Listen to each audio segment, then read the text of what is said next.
Olá, viva, bem-vindos a mais um programa Livros com Fé, aqui na nossa Ângelos TV. Todas as semanas, a partir da Paus Livraria, aqui em Fátima, queremos apresentar-lhe o que de melhor o mercado nacional apresenta e edita no que diz respeito à fé e à espiritualidade, sobretudo das edições Paulos. Este espaço tão aprazível, nesta livraria, que podeis visitar todos os dias do ano.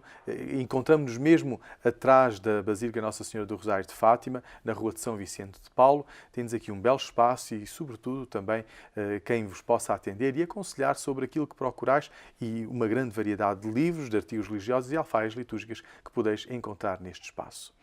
Esta semana está connosco no programa Ricardo Perna, jornalista da revista Família Cristã, que hoje nos vai falar dos temas principais que a edição de março da revista Família Cristã foram publicados. Estou certo, não vai querer perder já essa entrevista a seguir.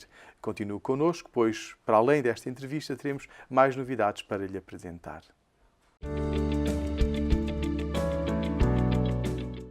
Olá, viva! Connosco temos o Ricardo Perna, jornalista e fotorrepórter da revista Família Cristã, que nos vem falar dos temas principais e dos vários artigos que a edição de março da revista Família Cristã apresenta ao público. Ricardo, bem-vindo mais uma vez ao nosso programa. Então, o destaque de capa, o tema de capa, é uma grande entrevista ao ator Luís Aleluia. Ele diz que descobri que o teatro era a minha missão. Sim. O Luís Aleluia é conhecido de todos como o Menino Tonecas, não é? O Menino Tonecas foi a figura que marcou, mas todos nós nos recordamos de muitas personagens que ele fez, seja em teatro, seja em televisão. É uma figura incontornável do teatro e no mês em que também se celebra o teatro resolvemos fazer uma pequenina entrevista de carreira, digamos assim, em que ele revisita um pouco aquilo que foi o seu percurso. Fala-nos também da questão sempre entre a televisão e o teatro, duas áreas muito distintas no início e que hoje em dia quase que se confundem em termos do trabalho dos atores. E sim, e percebe de facto isto porque ele gostava de ser advogado quando era pequeno. Ele tem uma história interessante porque ele cresce na casa do gaiato e portanto gostava de ser advogado para proteger os mais desfavorecidos. E depois percebe que não. Pronto, percebe que o teatro o chama, que era uma missão dele e procura também por aí abordar temas, não deixar nunca de ter uma voz que impele também à proteção dos desfavorecidos, em causas, em todas as matérias que ele entende que a voz dos atores podem ter impacto. Valores que acompanham toda a sua vida, pelos vistos, e pela entrevista que nos deu, falando até da fé. Sim, ele reconhece que é uma pessoa de fé, o crescimento também na casa do gaiato foi de certeza solidificando também isso, reconhece que é um valor que existe, que reza bastante e, portanto, acaba por tornar a fé também uma parte importante da sua vida. Sim. Aqui entre nós, tu fizeste as fotografias para esta entrevista. Ele é mesmo simpático como aparece na televisão e nos vários programas? Sim, ele é mesmo muito simpático. É natural. A personagem do Menino Tonecas encaixa-lhe perfeitamente. É de uma simpatia e de um bom humor contagiante. E, portanto, ele é muito interessante de falar com ele, porque ele tem muitas histórias para contar e não se coíbe nada de as contar e, portanto, sim, é muito interessante mesmo. A capa deste mês de março da Família Cristã tem dois destaques. Um sobre a família, homens que são pai e mãe. Eu penso que isto é a propósito do Dia do Pai que se celebra no mês de março. Sim, nós quisemos, se calhar, olhar para um fenómeno menos habitual. Nós já ouvimos falar muitas vezes das mães que criam os seus filhos sozinhas. Não ouvimos tantas vezes falar dos pais a quem isso também acontece.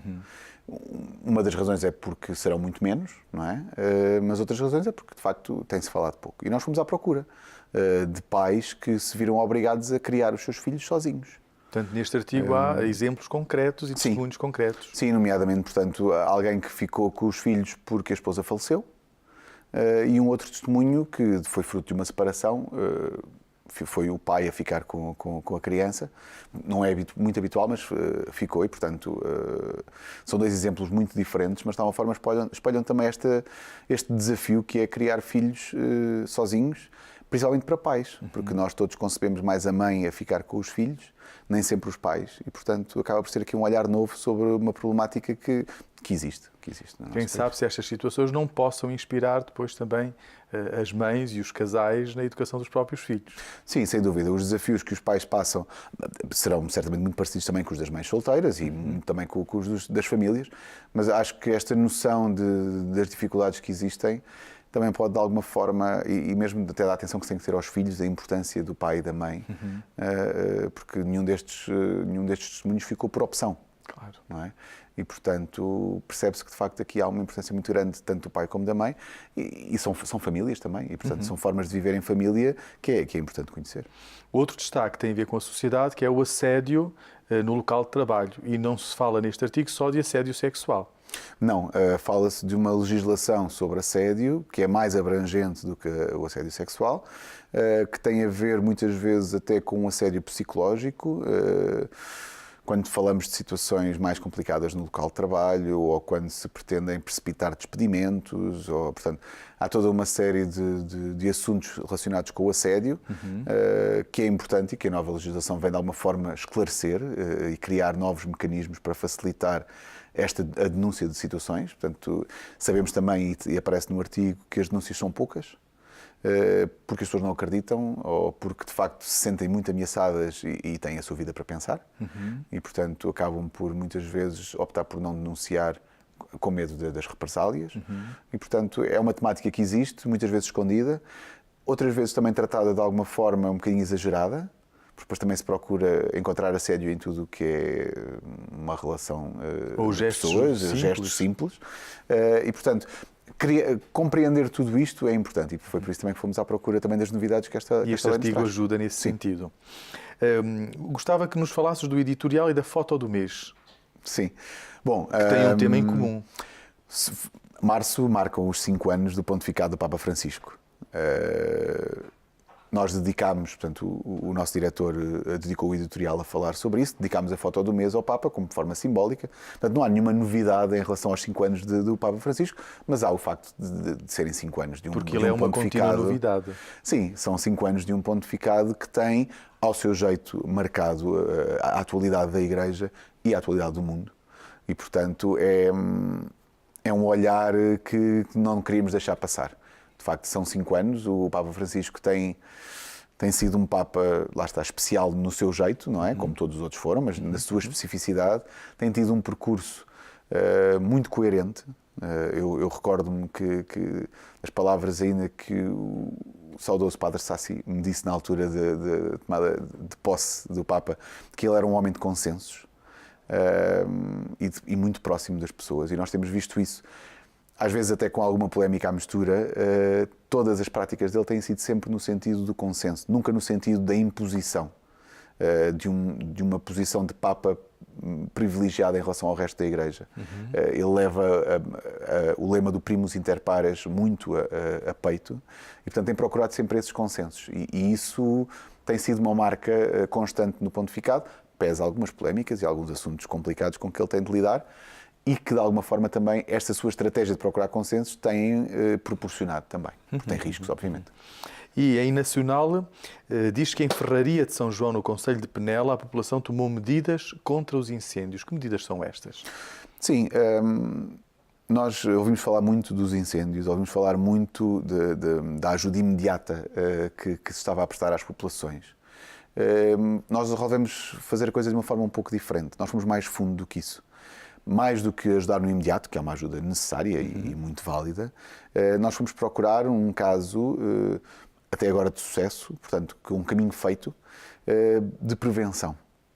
Mais do que propriamente cuidar do que aconteceu, vai-se tentar prevenir que nunca volta a acontecer. É que a ajuda imediata esgota-se, a prevenção... Sim, tem uma função muito imediata, muito assistencialista, que tem a sua função no momento, não é? As casas têm que se reconstruir, as pessoas têm que comer, têm que se vestir, tudo isso. Mas depois importa dar o passo seguinte. Para não voltar a acontecer o mesmo. Sim, no caso da aldeia da Ferraria de São João, eles não tiveram vítimas nem casas destruídas, mas tiveram o fogo a rodear completamente a aldeia e, no final, tomaram uma decisão de olhar por si próprios. Muito apoiados no facto de terem alguns casais jovens na aldeia, o que ajuda. Então vão perceber isso depois também quem ler a reportagem. O que eles fizeram foi criar toda uma zona de segurança à volta da aldeia, como a lei pede e nunca ninguém faz. Avançaram para a plantação de sobreiros, de árvores de fruto, porque tinham um sobral muito grande de um dos lados da aldeia que resistiu ao fogo, portanto o fogo não passou por ali, portanto foi uma prova para o resto da população que de facto era aquilo que era importante apoiar.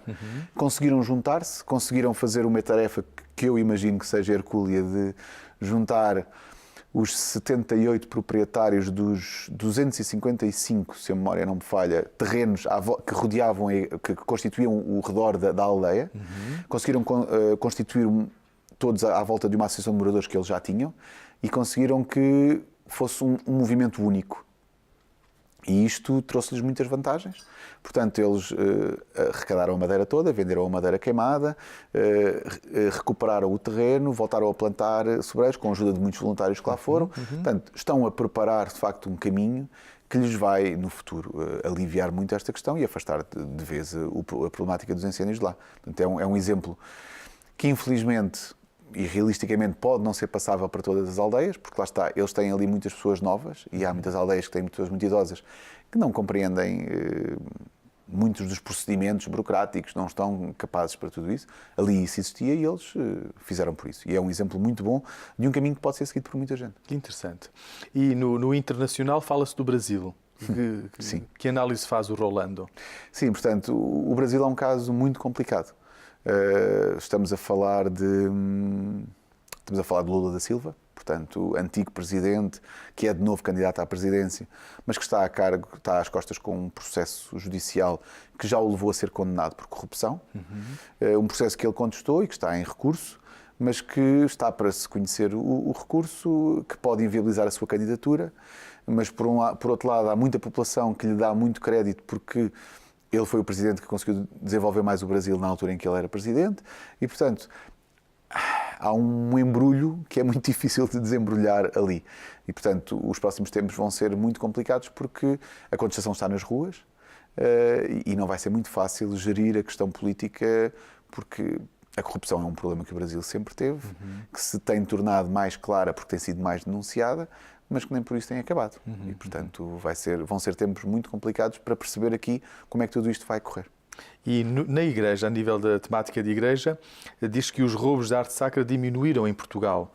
O que é que está na origem disto? Este é um artigo que foi feito por ti. Sim. Nós fomos tentar perceber, junto à Polícia Judiciária, como é que estava esta realidade.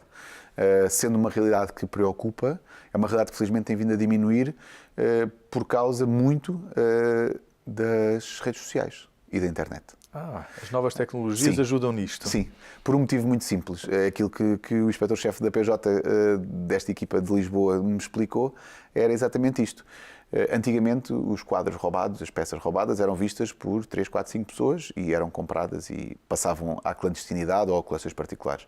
Hoje em dia, estas peças acabam por ir parar a leiloeiras, acabam por ir parar a feiras de antiguidades, que são vistas por milhares de pessoas e estão inventariadas e estão fotografadas. E, portanto, torna-se muito mais fácil, através do recurso à internet e a estas novas tecnologias, identificar as peças.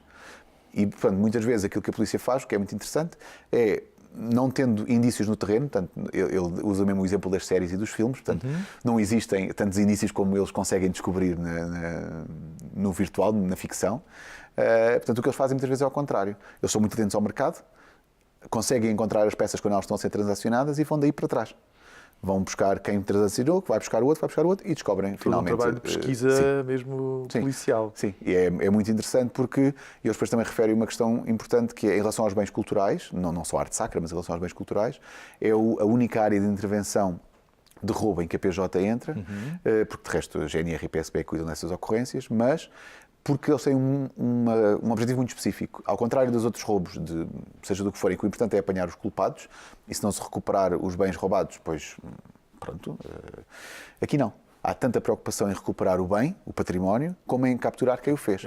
Por isso é que muitas vezes há muitos crimes até que prescrevem, e eles não deixam de procurar e tentar recuperar as peças. Porque pelo menos a peça foi recuperada. Ainda que não seja possível a prescrição, não permita a condenação de quem fez. Interessante. E no diálogo com o padre, Monsenhor Feitor Pinto esclarece o que é que se faz ao dinheiro dos peditórios nas missas. Sim. É também uma dúvida que assalta muita gente e que numa época em que se fala muito de transparência e de contas e de dinheiros, é bom explicar-se, porque a Igreja tem isso explicado e, portanto, a única coisa que o Padre Feitor Pinto fez foi precisamente isto, explicar o que é que acontece. Portanto, o dinheiro que vai para o sacerdote, porque ele celebra a Eucaristia, o dinheiro que vai para o peditório e que depois é usado para apoio à paróquia, às obras na Igreja, ao funcionamento da própria Igreja, porque precisa de ligar a luz, ter água na casa de banho, enfim, tudo isso. e depois também alguns peditórios para os quais o ofertório é dirigido. E, portanto, sim, é uma forma também de esclarecer as pessoas que, de facto, o dinheiro tem um destino, ele existe e é dado contas de todo o dinheiro que é recebido. Maior transparência, fica tudo mais claro. Sim, exatamente. E propões também na revista de março um filme, não é? Foste ao cinema, foste ver Passo a Passo, um filme francês. Sim. O Passo a Passo estreou no princípio do mês de março e é um filme muito interessante. Retrata o dia-a-dia de um tetraplégico parcial, um desportista que sofre um acidente muito pateta, portanto falamos de uma queda que deu, nem sequer no seu percurso profissional, e depois toda a recuperação que ele tem e todo o dia-a-dia que ele passa numa clínica, num centro de reabilitação, com todos os outros doentes à volta, com todas as dificuldades inerentes a essa recuperação, de um ponto de vista, não diria cómico, mas bem disposto. Ou seja, o filme transmite uma esperança. Não deixa de abordar as questões e não deixa de causar um nó na garganta em determinadas partes do filme, que nos deixam de alguma forma a questionar como é que se consegue viver assim.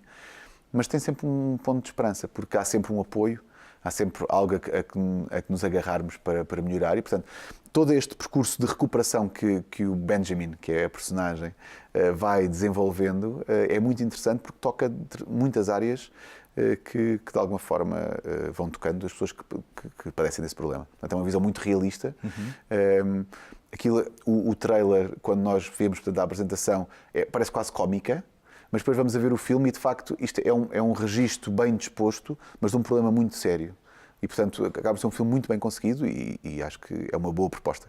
Ricardo, muito obrigado pela tua presença. Ficámos cheios de interesse de ler a revista Família Cristã da edição de março. Eu, pelo menos, fiquei cheio de interesse para poder aprofundar todos estes artigos e muitos mais que estão na revista que pode adquirir em qualquer Paulos Livraria ou até mesmo poder telefonar para a Paulos ou ir ao site e fazer a assinatura da revista Família Cristã, pois pode receber todos os meses, comodamente na sua casa, a nossa revista Família Cristã. E gostava de lhe recordar que a Família Cristã está a promover também uma peregrinação aos países bálticos, Estónia, Lituânia e Letónia, de 22 a 29 de junho. As inscrições terminam no final de março. Portanto, não perca também esta oportunidade de fazer uma peregrinação com a revista Família Cristã. Quanto a si, fique connosco, temos ainda mais novidades para lhe apresentar.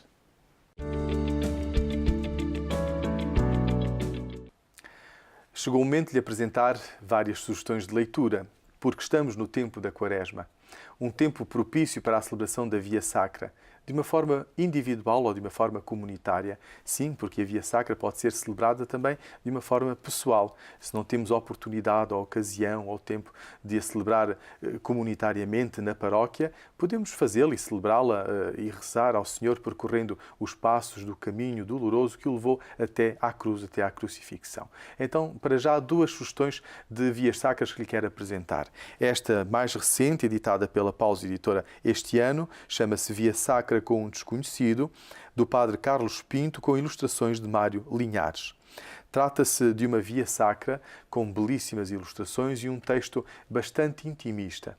Um texto que nos ajuda a colocarmos-nos nós próprios como se estivéssemos presentes no momento do caminho doloroso que Jesus viveu e que Jesus percorreu na cidade de Jerusalém.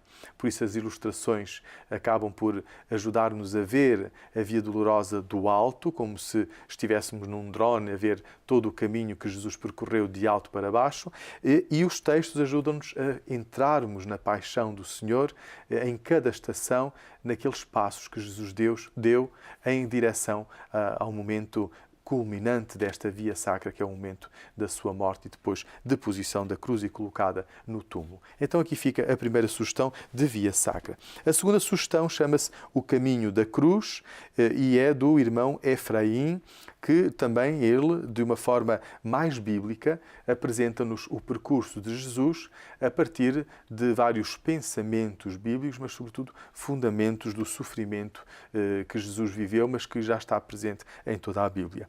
É este um texto já mais bíblico, um texto mais profundo e, sobretudo, o irmão Efraim, bastante conhecido, já não está entre nós, mas que é conhecido, sobretudo, pela sua reflexão profunda dos textos da paixão de Jesus. Ainda para o âmbito da Quaresma, de Maria Stella Salvador, temos o Calvário pelo olhar de Maria. E neste livro devocional, Maria Stella Salvador faz-nos estar no Calvário a partir do olhar de Maria. Isto é, como é que Nossa Senhora viveu as 3 horas de suplício em que Jesus esteve crucificado até ao momento da sua morte, quando disse tudo está consumado. Então Maria Stella Salvador, segundo o estilo de escrita que lhe é muito próprio, isto é como se Deus falasse conosco e nos fizesse notar determinados aspectos que nos rodeiam, inserindo-nos, neste caso, no momento do Calvário, ajuda-nos a contemplar e a viver as 3 horas de agonia que Jesus passou quando esteve crucificado na cruz. Outra iniciativa de que vos desejo falar da Paulus Editora são os oratórios. O que são estes oratórios? São, de facto, pequeninos oratórios com várias temáticas que nós podemos muito bem ter na nossa casa, no nosso quarto, na cômoda, mesinha de cabeceira ou até mesmo na nossa sala, em que nos podemos recolher para um momento de oração. Trata-se de um oratório, um tríptico, que abre e que dos lados laterais, tanto de um lado como do outro, nas partes laterais, acaba por ter ou alguma oração ou algum percurso, algum itinerário de oração. Neste caso concreto, é o oratório da Quaresma, em que de um lado temos as estações da Via Sacra e do outro lado temos um ato de contrição e um ato de oferecimento, 2 orações que nós, neste tempo da Quaresma, podemos rezar individualmente ou até mesmo em família ou com os amigos. E a beleza destes oratórios está mesmo na sua serem transportáveis, são fáceis de ter na nossa casa, e estes oratórios, para já saíram 4, aquele foi para a Quaresma, outro tem a ver com Nossa Senhora de Fátima, também aqui temos os mistérios do Rosário e depois a oração Nossa Senhora de Fátima, outro oratório para os pastorinhos, São Francisco e Santa Jacinta Marto, e finalmente o 4º oratório dedicado a Santo António. Santo António de Lisboa, grande santo e venerado por muitos fiéis, em que de um lado deste oratório temos o responso de Santo António e do outro lado uma saudação ao admirável e prodigioso Santo António. Ficam aqui várias sugestões, então, não apenas de leitura, mas também de instrumentos pastorais que ajudam à nossa oração e à nossa intimidade com Deus. Desejo que vos tenham agradado. Queridos amigos, Livros com Fé desta semana chegou ao fim. Apresentávamos-vos várias iniciativas da Paulus Editora, livros e eventos também, mas queremos estar convosco na próxima semana, por isso o convite está já feito e hora marcada também para o próximo programa. Até lá, desejo que nos possa visitar em alguma das nossas livrarias, Paulus, aqui em Fátima, em Lisboa, no Fundão, em Ponta Delgada, em Benguela, se está em Angola, e sempre atualizado o nosso site paulus.pt, onde tem também uma livraria virtual, uma loja virtual, onde pode encontrar todos os nossos produtos. Navegue, vá até ao nosso site e veja não só as novidades, mas também toda a nossa agenda de eventos e, ao mesmo tempo, opiniões que estão no nosso site. Desejo-lhe uma boa semana, continuação de uma boa Quaresma e boas leituras, porque um bom livro é sempre uma boa companhia.